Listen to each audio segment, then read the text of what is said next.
하나님 참으로 감사합니다. 오늘 주일에 저희들이 모여서 예배하며 찬양하며 은혜 받으며 기도하며 교제하며 이렇게 천국의 한 부분을 경험할 수 있는 은혜를 주심을 감사합니다. 우리 교회를 축복하여 주시고 우리 목사님 또 섬기는 여러 사역자들 우리 교우들을 축복하여 주셔서 이곳에 증정 주님의 사랑이 넘치고 기쁨이 넘치고 하나님의 소망이 넘치는 자리가 되게 축복하여 주십소서. 오늘 이 말씀을 축복하사 우리가 마음에 찔림을 받고 또한 뜨거움을 받고 또한 변화를 받을 수 있도록 축복하여 주십소서. 예수님의 이름으로 기도했습니다. 아멘. 반갑습니다. 오늘 말씀을 전할 수 있는 기회를 얻게 돼서 제가 얼마나 마음이 기쁜지 모릅니다. 제 이름은 김형민입니다. 아까 소개받았지만은 보통 한국 이름 같지만은 이 김형민 안에는 거창한 뜻이 담겨 있습니다. 형은 형통할 형자입니다. 그래서 형통하다. 민은 저도 잘 몰랐는데 찾아보니까 하늘민이더라고요. 그래서 넓은 하늘민이에요. 그래서 그 뜻을 합쳐보면은 하늘로 인하여 형통한 사람이라는 것입니다.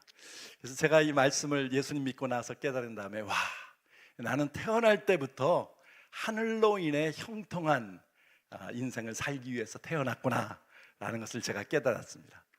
근데 인생을 살아보니까 그렇게 형통하지만은 않더라고요. 여러 가지 어려움도 생기고 일도 잘 안 풀리고 그래서 인생은 불통한 것이구나 라는 것을 제가 깨달았습니다. 그런데 사실은 예수님을 믿고 나서 중요한 것은 성경에서 말하는 형통함은 우리가 생각하는 모든 일이 잘 되는 것이 아니라는 것입니다. 예를 들어서 성경에 우리가 잘 아는 요셉이 있잖아요. 성경에 보면은 여호와께서 요셉과 함께 하심으로 그가 형통한 자가 되었다라고 창세기에 적었는데 이 말씀이 어디에 나오느냐? 그 말씀은 바로 그가 요셉의 총리가 되었을 때가 아니라 그가 아직 노예였을 때, 그가 감옥에 갇혀 있을 때 바로 하나님께서 내가 너와 함께 하니까 모든 일 하는 것에 형통함이 임했다라고 말하는 것입니다. 그래서 성경이 말하는 형통은 환경이 아니라 바로 하나님의 임재입니다. 하나님이 함께 하는 것이 형통이고 바로 그것이 하나님께서 우리에게 약속하신 언약인 것이죠. 그래서 오늘 이 말씀을 통해서 저는 성경이 말하는 진짜 형통은 무엇인가, 그리고 어떻게 우리의 삶이 하나님 안에서 형통한 삶이 될 수 있을 것인가 라는 두 가지의 요지로 말씀을 나누려고 합니다. 그래서 이 말씀을 통해서 하늘이 열어주는 형통, 하나님이 열어주는 형통을 우리가 어떻게 경험하고 또한 그 형통을 주위 사람들에게 나눠줄까를 한번 묵상해 보려고 하는 것입니다. 시편 1편은 지혜의 시입니다. Wisdom Psalm. 그래서 시편은 참으로 복 있는 사람과 복을 누리지 못하는 사람을 대조하면서 우리가 어떤 삶을 선택해야 되는지를 보여주고 있습니다. 이 말씀에 생생한 그림이 하나 등장합니다. 여러분 한번 상상해 보십시오. 끝이 보이지 않는 사막이 펼쳐 있습니다. 비는 내리지 않고 모든 것은 말랐고 뜨거운 열풍이 불어서 생명이 살아가기 어려운 조건입니다. 이곳에서는 나무도 살 수 없고 동물도 살기 어려운 상황입니다. 근데 이 넓은 사막 가운데 하나의 강이 흐르고 있는 것입니다. 그 장 주위에는 나무들이 숨겨 있고 거기에 또 철을 따라 열매를 맺는 과실들이 열리기 시작합니다. 그곳에 동물들이 모여오기 시작하고 거기서 생명이 번식하고 그곳에서 아름다운 오아시스가 만들어지고 있는 것입니다. 그래서 바로 이곳에서 하나님이 주시는 형통함이 이루어진다라고 말하고 있습니다. 이 시편 1편은 바로 하나님께서 우리에게 보여주시는 그림입니다. 3절 말씀에 보면 그는 시냇가에 심은 나무가 철을 따라 열매를 맺으며 그 잎사귀가 마르지 아니함 같으니 그가 하는 모든 일이 다 형통하리로다.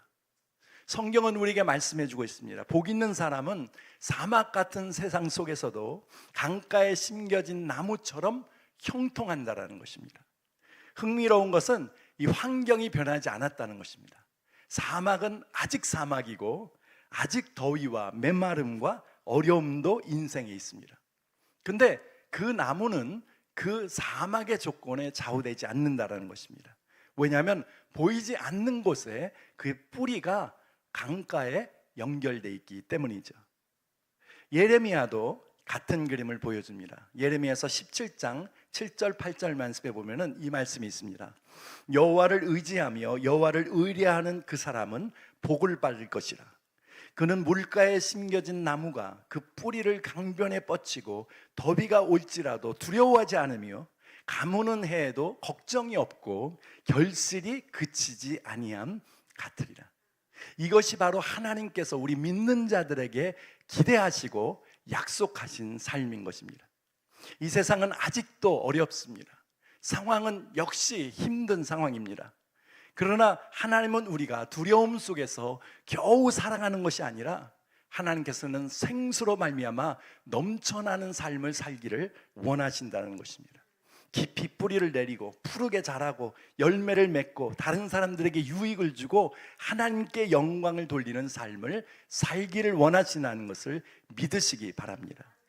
하나님께서는 우리가 겨우 생존하다가 천국에 들어가는 삶을 사는 것을 원하지 않습니다. 서바이벌이 우리의 목적이 아니에요. 하나님께서는 우리에게 형통한 삶, 즉 이 세상에서 thrive하는 삶을 살기를 원하신다는 것입니다. 이미 말씀드린 것처럼 이것은 건강한 것도 아니고 돈이 많은 것도 아니고 모든 일이 잘 되는 것도 아닙니다. 그러나 이 그림은 하나님이 우리 안에 생명을 주심으로 말미암아 모든 일 가운데서 하나님이 계획하신 풍성한 것을 만끽하는 삶을 하나님께서는 우리에게 약속해 주신 것입니다. 그러면 중요한 질문은 어떻게 하면 우리가 이 강가에 심겨질 수 있냐라는 것입니다. 시편 4편은 그 비결을 네 가지로 보여줍니다. 그래서 오늘 이 네 가지의 풍성한 삶의 비결을 나눠보려고 합니다.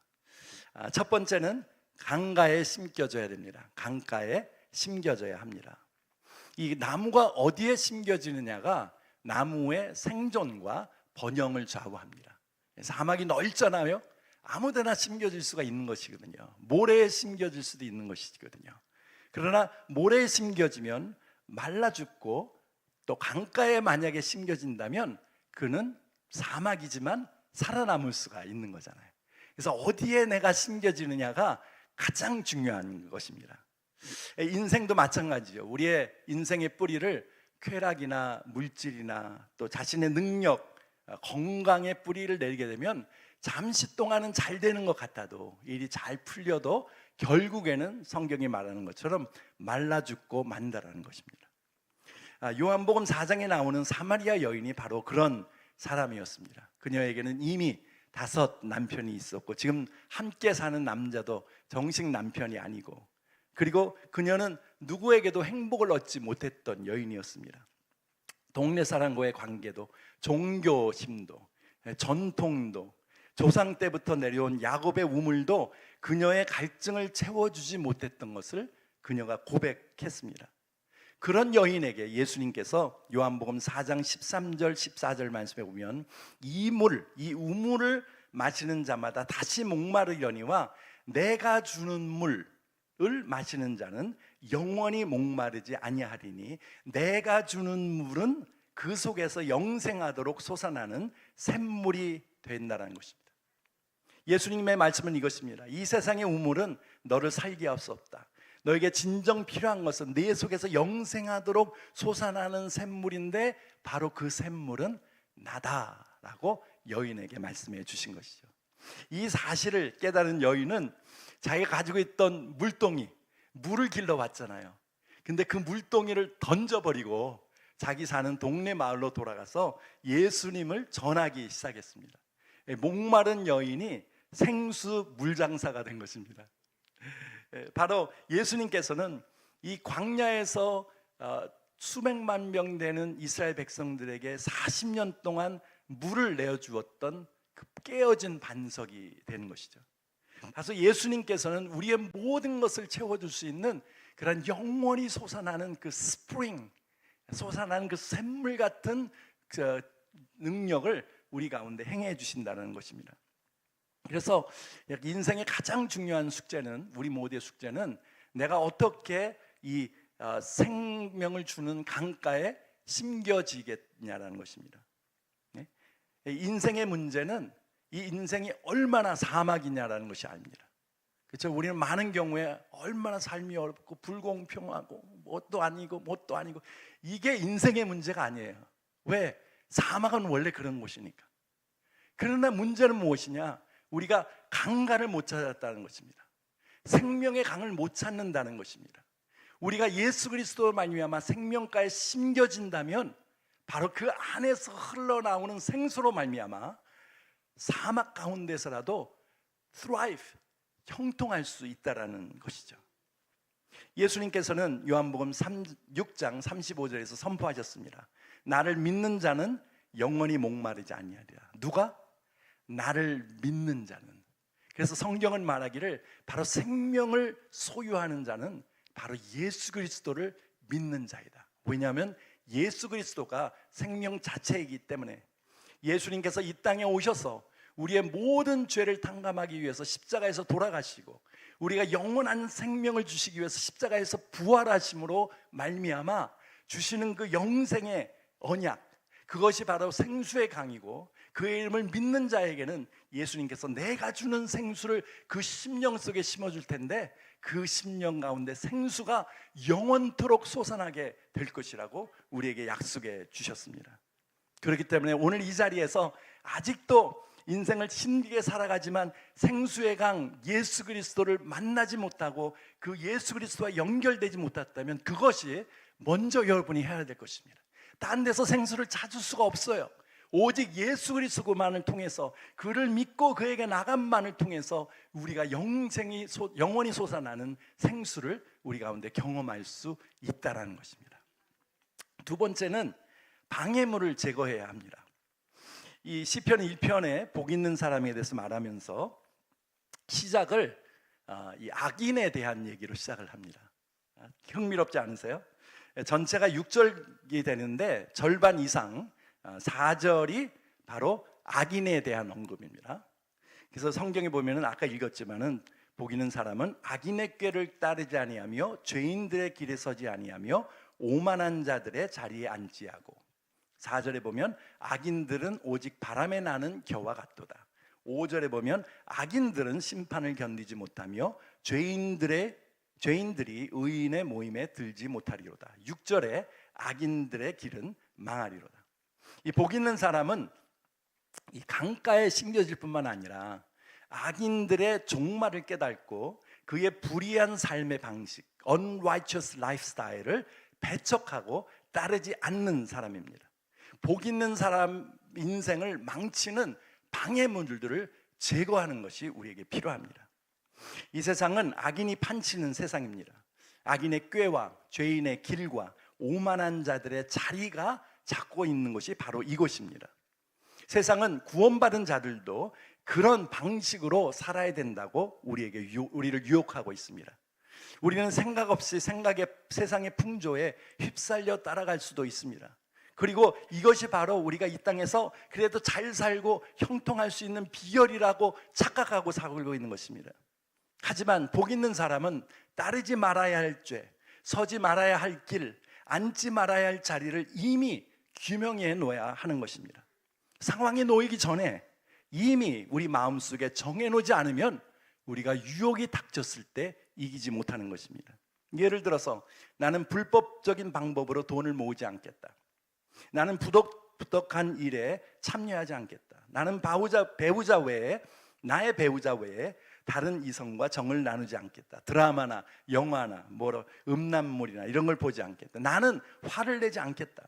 나는 불의한 것이나 불필요한 곳에 나의 시간을 낭비하지 않겠다. 나는 내 몸과 내 정신 건강을 책임질 것이다. 나는 이 세상에 소망을 두지 않을 것이다 라는 이런 분명한 내가 앉아야 될 곳, 갈 곳, 그리고 믿어야 될 그 꾀에 우리를 마음에 정해놓을 때 그것으로부터 우리가 피할 수가 있는 것입니다.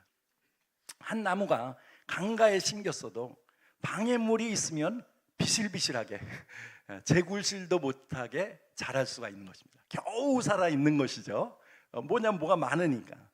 마가복음 4장 19절 20절 말씀에 보면 이런 말씀이 있습니다. 이제 씨 뿌리는 자의 비유를 얘기하면서 세상의 염려와 재물과 유혹과 기타 욕심이 들어와 말씀을 막아 결실하지 못하게 되는 자요. 그래서 말씀은 있는데 결실을 못하는 것입니다. 그러나 좋은 땅에 뿌려진 그것은 바로 말씀을 듣고 받아 30배나 60배나 100배 결실을 맺는 자다. 이 말씀은 무엇이냐면은 우리의 좋은 씨앗이 우리 가운데 들어와 있다는 것입니다. 그래서 그 포텐셜, 그 가능성은 30배, 60배, 100배 가능성이 있는 것입니다. 그런데 우리 마음속에 아직도 세상의 염려와 재물과 유혹과 기타 욕심이 자리 잡고 있으면 그 포텐셜, 그 가능성을, 그 잠재력을 충분히 경험하지 못하라는 것입니다. 이것이 우리 많은 믿는 자들이 처해 있는 상황인 것입니다. 예레미야 4장 3절 말씀에 보면 여호와께서 유다와 예루살렘 사람에게 이와 같이 말씀하시니라. 누구예요? 하나님의 백성들입니다. 너희 묵은 땅을 기경하고 가시덤불 속에 파종하지 말라. 너희 묵은 땅이 있다라는 것입니다. 좋은 씨앗이 있는데 묵은 땅이 있기 때문에 그 씨앗이 못 자라는 것입니다. 그래서 예레미야 선지자를 통해서 너희 묵은 땅, 그 굳어진 땅을 기경해야 된다, 파헤쳐야 된다. 그리고 가시덤불에게 파종하지 않아야 된다는 것입니다. 이 묵은 땅에 무엇이 있습니까? 돌이 있습니다. 딱딱하고 오래 굳은 아직도 풀어지지 않은 돌이 있다는 것이에요. 썩은 나무 뿌리가 있습니다. 옛날에 자랐는데 그것이 이제는 썩어가지고 이제 냄새가 나는 그런 쓴 뿌리가 우리 가운데 있는 것입니다.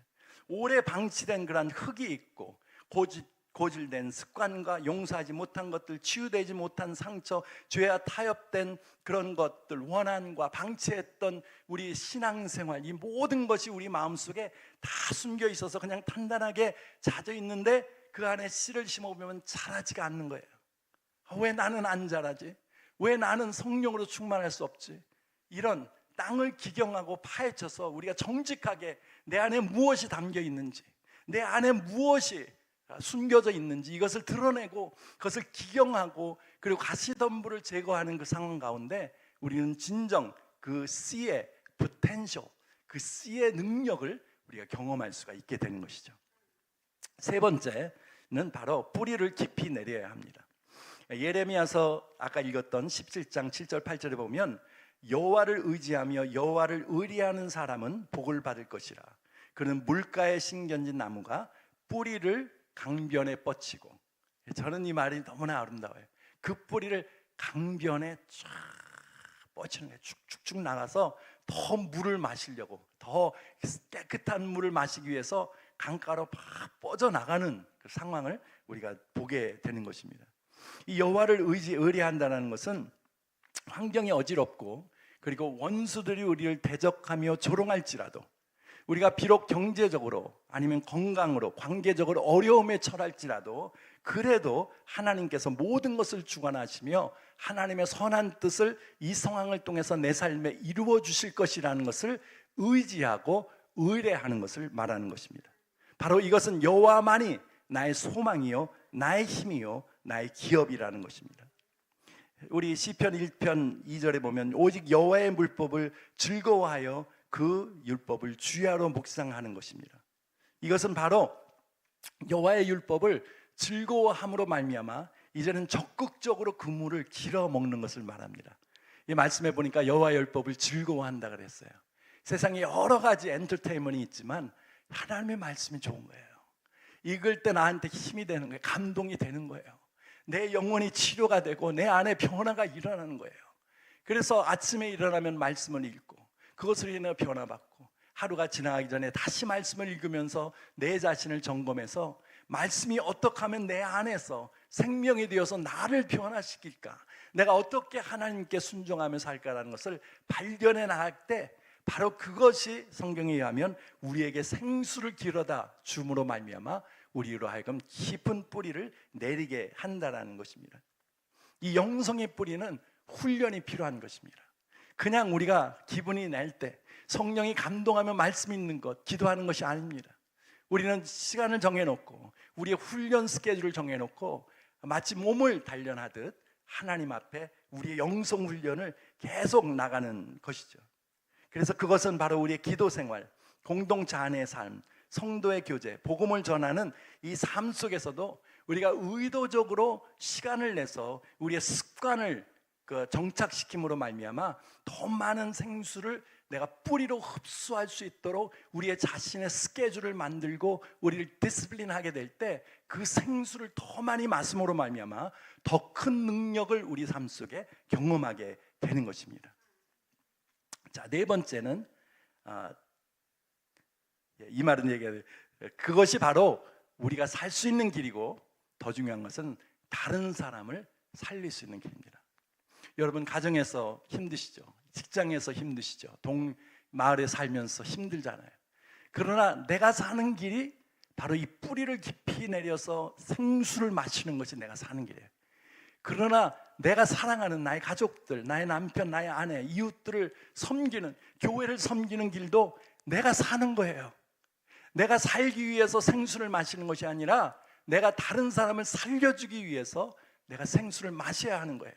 여러분 힘드시잖아요. 아프시잖아요. 힘에 겹잖아요. 그러나 가장 중요한 것은 그 상황이 아니라 내가 얼마나 이미 내 안에 들어와 있는 생수를 깊이 마시고 그것에서 새로운 힘을 얻고 능력을 얻고 생명력을 얻느냐, 그것이 키인 것입니다. 그것만 할 수 있다면 어떤 상황도 이길 수 있고 어떤 챌린지도 우리가 극복할 수가 있다는 것이죠. 이것이 우리의 사명인 것입니다. 네 번째는 보면 생명을 확장해 나가야 합니다. 그래서 현재까지 무슨 얘기 했냐면은 우리 강가에 이제 심겨야 되고 장애물을 제거해야 되고 그리고 뿌리를 깊이 내려야 되고, 그러나 마지막에는 우리가 생명을 확장해 나가는 것이 중요합니다.